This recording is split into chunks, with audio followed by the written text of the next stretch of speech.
New revelations tonight about a domestic violence case that Metro's police chief calls a fiasco. And now one Metro council member says the Nashville judge at the center of this case may need to resign. David Chase is accused of assaulting the same woman twice in the same day. Unusual case, and tonight there are implications of good old boy politics involved in all this. Fox 17's John Dunn is here now with some new information. John? Well, Scott, David Chase was brought to the Metro jail after his first arrest for domestic assault. What happened next has the police chief accusing Judge Casey Moreland of misconduct. The alleged attacks inside this Elliston Place apartment complex are just the beginning of what has become a potential scandal in the Metro Courthouse. The suspect, David Chase, bonded out of jail in just a few hours after Judge Casey Moreland received a phone call from Chase's attorney, Bryan Lewis. It wasn't long before Chase was arrested again, charged with another assault on the same woman.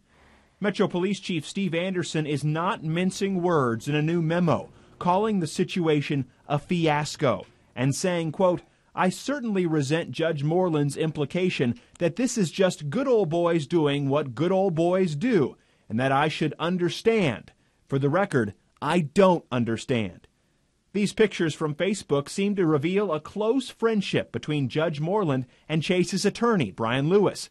Last year, they vacationed in Costa Rica.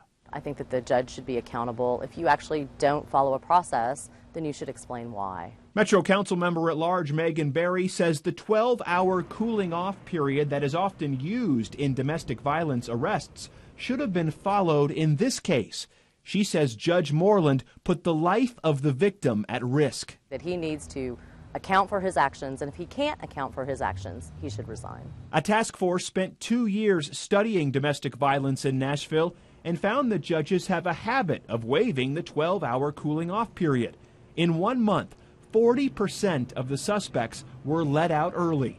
Diane Lance chaired that task force and says recommendations to enforce it should be followed. It is unfortunate that the changes that we would like to see made in this area had not better protected that victim in this incident.